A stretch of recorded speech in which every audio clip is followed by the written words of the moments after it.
Rule, jail is the exception, यानी जमानत नियम है, जेल अपवाद। ये किसी और का नहीं, देश की सबसे बड़ी अदालत यानी सुप्रीम कोर्ट का स्पष्ट संदेश है। लेकिन जमीनी हकीकत कुछ और ही कहानी कहती है। देश की जेलें ठसाठस भरी हुई हैं। छत्तीसगढ़ के एक जेल में 31 लोगों की जगह है और वहां 376 लोग बंद है।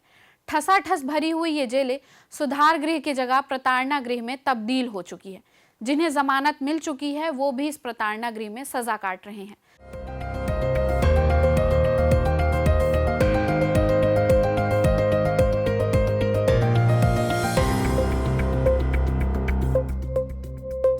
नमस्कार, जरूरी बात में आपका स्वागत है। मैं हूं ममता मानकर। सुप्रीम कोर्ट ने बार बार इस बात पर चिंता जताई है कि जिला अदालतें जमानत देने में आनाकानी कर रही हैं। छोटे छोटे मामलों में लोगों को हाई कोर्ट और सुप्रीम कोर्ट तक दौड़ लगानी पड़ रही है। जो लोग सक्षम नहीं हैं वो निचली अदालतों के कारण इन जेलों में सड़ते रहते हैं। भारत में कैदियों के सुधार एवं जेलों में भीड़ भाड़ कम करने के उपाय पर आधारित सुप्रीम कोर्ट की 2024 की रिपोर्ट के आंकड़े बताते हैं कि सत्र न्यायालयों में 32.3% और मजिस्ट्रेट न्यायालयों में 16.2% जमानत आवेदन खारिज कर दिए जाते हैं। इससे भी भयावह ये है कि देश की जेलों में हजारों लोग केवल इसलिए बंद है क्योंकि उनकी जमानत की शर्त ऐसी रख दी गई है कि वे उस शर्त को पूरा नहीं कर सकते। महज 10 और 20 हजार रुपए जमा नहीं कर पाने के कारण लोग सालों साल जेलों में सड़ते रहते हैं। इंडिया जस्टिस और नालसा सुप्रीम कोर्ट की रिपोर्ट बताती है कि 31 दिसंबर 2023 तक देश भर में बंद 24,879 ऐसे आरोपी जेल में बंद थे जिन्हें जमानत तो मिल चुकी थी, लेकिन वो जमानत बॉन्ड भरने में असमर्थ थे। छत्तीसगढ़ में ही 195 ऐसे कैदी थे जो पैसों के अभाव में जेल में बंद थे, जबकि 50 कैदी ऐसे थे जिन्हें डिफॉल्ट जमानत दी गई। यह मुद्दा चर्चा का विषय तब बना जब 26 नवंबर 2022 को राष्ट्रपति द्रौपदी मुर्मू ने संविधान दिवस पर भाषण में जेलों में बंद आदिवासियों की हालत पर भावुक अपील की थी। उन्होंने कहा था, ओवर क्राउडिंग इतनी है कि अब नई जेलें बनानी पड़ रही है। पर क्या यही विकास है? जेलें बढ़ानी चाहिए या न्याय तक पहुंच आसान करनी चाहिए? राष्ट्रपति द्रौपदी मुर्मू के शब्द थे, उनके लिए कुछ करना चाहिए आप लोगों को, क्योंकि कौन लोग हैं जेल में, कौन लोग हैं? ना उनको फंडामेंटल राइट्स के बारे में पता है, ना उनको प्रिएम्बल के बारे में पता है, ना फंडामेंटल ड्यूटी के बारे में पता है। थोड़ा बहुत कुछ कर दिया, किसी को थप्पड़ मार दिया। अब जानते हैं वहाँ के लोग थोड़ा खाने पीने में, दूसरा चीज़ खाने पीने में माहिर होते हैं, है ना। थोड़ा बहुत कुछ ऐसे कर दिया, किसी को थप्पड़ मार दिया, क्या क्या दफा लगा दिया जो लगाना नहीं चाहिए, लेकिन वो सब क्योंकि आजकल ऐसे बहुत सारा होता है, तो ये सालों साल उनको छुड़ाते नहीं है। उसका कारण जो भी बचा कुचा है ना घर पे, जमीन जायदाद जो भी अपना यूटेंसिल वो ख़त्म हो जाएगा, इसीलिए जाते नहीं, छुड़ाते नहीं। मैंने बोली इनके लिए तो कुछ करना होगा। केवल सी सिविल जो लोग ये नहीं है, आप जानते हैं गवर्नर चांसलर होते हैं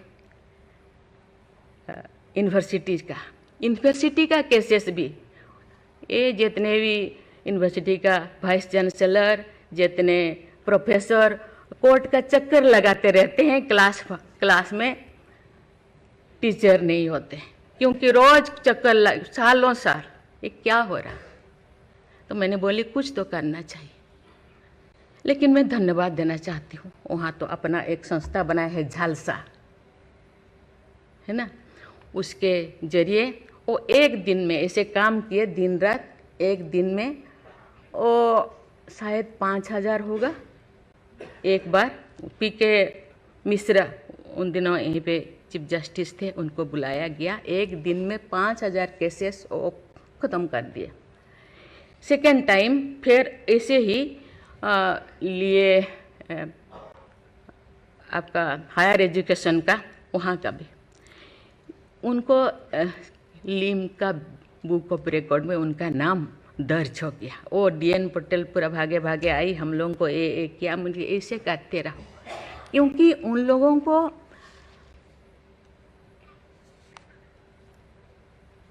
इतने साल गुनाह किया है कि नहीं किया है, ट्रायल पे अभी तक है, मैंने बोली ABCD कुछ करो, A20 ऐसे कैटेगराइज करो, उनका ख़त्म करो। ये सरकार के ऊपर ये बोझा बनते हैं। हम उनको, ये तो अभी तो ह्यूमन राइट्स भी है, आके उनको हम स्किल्ड करा सकते हैं। बाहर भी वो आना नहीं चाहते, क्योंकि बाहर आके समाज उनको बुरा मानेगा। इसीलिए मैं इस चीज़ को आपके ऊपर छोड़ रही हूँ, क्योंकि ये क्यों नहीं जाते हैं गांव के लोग छुड़ाने के लिए। बहुत सारे लोग क्या क्या करते हैं पता नहीं, जिंदगी ख़त्म कर देते हैं, लेकिन बाहर में घूमते हैं। इसके लिए आपके ऊपर मैं छोड़ती हूँ, क्योंकि ये जो 3 जो स्तंभ है, 3 जो विंग है, लेजिस्लेचर, एग्जीक्यूटिव और जुडिशियरी, कहीं कहीं जनसाधारण के लिए, देश के लिए, लोगों के लिए, तो कहीं कहीं सबका मन, सबका सोच एक होना चाहिए। चेक एंड बैलेंस तो होना चाहिए, लेकिन कहीं कहीं हम लोगों को एक साथ मिलकर काम करना चाहिए। जैसे जैसे लोग, पहले तो गांव में हर चीज़ ख़त्म होता था, बहुत सारे चीज़ें जी, बहुत सारे सोसाइटीज़ है, बहुत सारी चीज़ें गांव में ही ख़त्म हो रहा है। आज छोटी छोटी बात में लोग जाते हैं, उसको कुछ किया जा सकता है, बैठ के बात करना है। और उसको मुझे लगता है, कहते हैं आजकल तो और ज़्यादा जेल, बहुत सारे इतने ओवर क्राउडेड हो गए, और सारा बहुत सारे प्रिजन बनाना होगा। अरे हम ये आगे जा रहे हैं, हम विकास की ओर जा रहे हैं, फिर और ज़्यादा जेलें बनाने का ये क्या जरूरत है। इस अपील के बाद सुप्रीम कोर्ट ने राज्य सरकारों को निर्देश दिया कि ऐसे कैदियों की सूची तैयार कर भेजें जो जमानत के बाद भी जेल में हैं। अब दूसरा मुद्दा, जिसकी चर्चा हमने इस रिपोर्ट की शुरुआत में की थी, कि देश भर में जेलें क्षमता से अधिक भरी हुई हैं। इन जेलों को सरकार बंदी सुधार गृह कहती है, लेकिन असल में सुधार गृह की जगह ये जेलें प्रताड़ना गृह बनी हुई हैं। न बैठने की जगह, न सोने की जगह, न खाने का ठिकाना और नहाने का। गृह विभाग के ताज़ा आंकड़े बताते हैं कि राज्य की अधिकांश जेलें ओवरलोडेड हैं। रायपुर सेंट्रल जेल की क्षमता है 1586 कैदियों की, लेकिन वहां 3291 कैदी और बंदी हैं, यानी दुगनी से भी अधिक। बीजापुर उप जेल की क्षमता सिर्फ 90 की है, पर यहाँ 239 लोग बंद हैं। रामानुजगंज जेल की हालत तो और भी बदतर है, जहां 31 की जगह 376 बंदी और कैदी रखे गए हैं।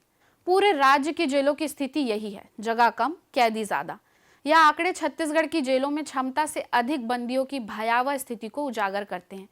छत्तीसगढ़ की जेलें अब सुधार गृह नहीं बल्कि ओवरलोडेड बैरक बन चुकी है। जिन जेलों में बंदियों की सीमित संख्या के हिसाब से व्यवस्था होनी चाहिए, वहां क्षमता से कई गुना ज्यादा कैदी ठूस दिए गए हैं। महासमुंद जिला जेल, जहां सिर्फ 170 कैदियों बंदियों की जगह है, वहां 498 लोग बंद हैं, यानी क्षमता से करीब 3 गुना ज्यादा। दंतेवाड़ा जेल की स्थिति भी चिंताजनक है। 350 की जगह 463 लोगों को दंतेवाड़ा जेल में रखा गया है। सुकमा, जहां की क्षमता 160 है, वहां 318 लोग हैं, यानी लगभग दुगना। सबसे भयावह स्थिति रामानुजगंज उप जेल की है, जहां सिर्फ 31 लोगों को रखने की क्षमता है, वहां 376 लोग बंद हैं। लेकिन पूरे प्रदेश की तस्वीर देखें तो अधिकांश जेलों में हालत बद से बदतर है। बिलासपुर हो या अंबिकापुर, राजनांदगांव हो या सारंगढ़, हर जगह जेलें भरी हुई हैं। बिलासपुर केंद्रीय जेल क्षमता 2290, बंदी 2830। अंबिकापुर की क्षमता है 1620, बंदी है वहां 1850। राजनांदगांव की क्षमता है 156, बंदी वहां रखे गए हैं 368। सारंगढ़ की क्षमता है 50, वहां भी बंदी 147 की संख्या में है।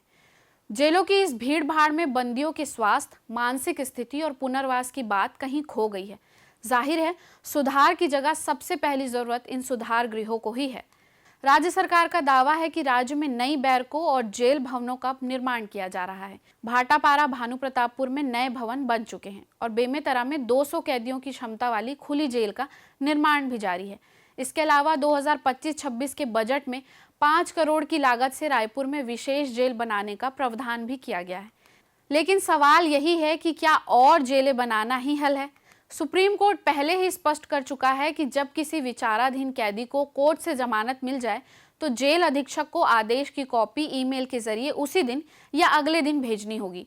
यदि 7 दिन के भीतर रिहाई ना हो तो जिला विधिक सेवा प्राधिकरण DLSA को सूचित करना अनिवार्य होगा, ताकि पैरालीगल वॉलंटियर या वकील की मदद से कैदी को न्याय मिल सके।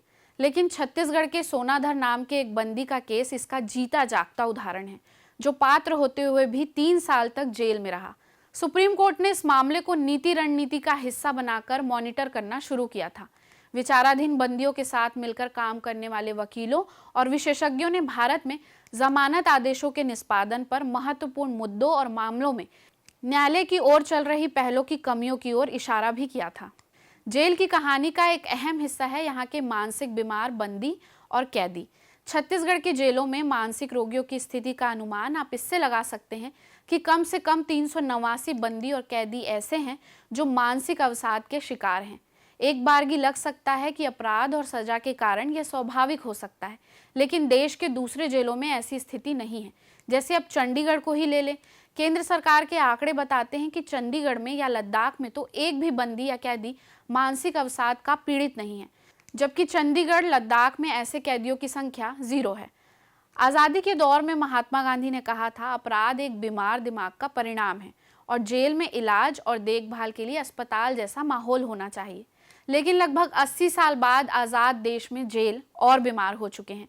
गरीब कैदियों को जमानत दिलाने में मदद करने की सरकार की योजना ठीक से काम नहीं कर रही है। ज़्यादातर राज्य इसका इस्तेमाल नहीं कर रहे हैं। कागजी कार्रवाई और भ्रम की स्थिति मुख्य समस्या है। इन बंदियों कैदियों की मदद करने वाले लोगों की संख्या बेहद कम है। एक बार के लिए लग सकता है कि ये तो वही लोग हैं जो अपराध करके इन जेलों में हैं, इन्हें तो सज़ा ही मिलनी चाहिए। लेकिन हर व्यक्ति को अपने को निर्दोष साबित करने का अवसर तो मिलना ही चाहिए। और इस देश में जिस तरह लोगों पर अपराध दर्ज किए जाते हैं, उसमें अक्सर गरीब, निर्दोष और हाशिए पर पड़े लोग ही इन जेलों में बरसों बरस, कई बार बिना अपराध के ही सज़ा काटते रहते हैं। ज़रूरी बात में फिर होगी बात। नमस्कार।